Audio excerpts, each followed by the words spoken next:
কষ্ট পাচ্ছে মানে আমরা রুগী নিয়ে আসার পর থেকে রুগীকে দেখাতে পারতেছি না, এটা মানসিকভাবে কষ্ট পাচ্ছে, রুগীও কষ্ট পাচ্ছে। না হঠাৎ করে আসি দেখি অবস্থা, শুনলাম ভটিয়াতে নাকি কাকে কোন ডাক্তারকে মারছে, সেই জন্য হঠাৎ করে ধর্মঘট।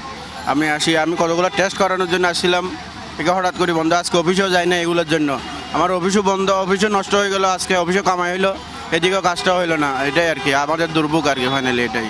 আর থাইরয়েডের কতগুলো টেস্ট করানো আজকে গুরুত্বপূর্ণ কাজ, কিন্তু অফিসেও যাই না এটার জন্য, এটার দিকে টেস্ট করতে পারতেছি না।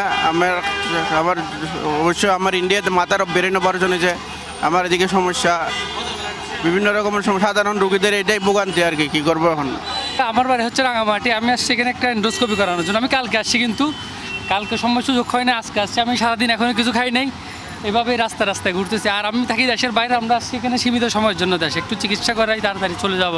কিন্তু এখন এসব হয়রানির জন্য দেখেন আমরা এখানে রাস্তায় ঘুরতেছি, কোনো চিকিৎসা নেই, কিচ্ছু নেই। সকাল থেকে না খেয়ে আছি, কালকে রাতে থেকে না খেয়ে আছি। ডাক্তারদের মধ্যে অনেক ঝামেলা হবে, অনেক মারামারি, অনেক কিছু হবে, তাই জন্য আমাদের মতো সাধারণ জনগণের কষ্ট হবে, এটা তো কোনো কথা না। আমরা মানুষ ডাক্তারের উপর একটা ভরসা রেখে এখানে আসে, ডাক্তার মানুষের প্রাণ বাঁচাই, যাক যখন একটা উচিলা, আল্লাহ তো বাঁচারও। কিন্তু এই উচিলা ওনারা যদি এরকম করে, তাহলে সাধারণ পাবলিকরা যাবে কোথায়? মানুষের তো অনেক সমস্যা থাকতে পারে, অনেকের অনেক বড় বড় রোগ থাকতে। আমার তো হয়তো ছোটো, আমি রাস্তায় ঘুরতে পারতেছি, হাঁটতে পারছি, কিন্তু আমার চেয়েও তো বড় রোগী আছে, তাদের কী অবস্থা হবে? যাদের ইমার্জেন্সি তাদের কী অবস্থা হবে? তো আমি অনুরোধ করতেছি এটার জন্য একটা দ্রুত সমাধান হয়।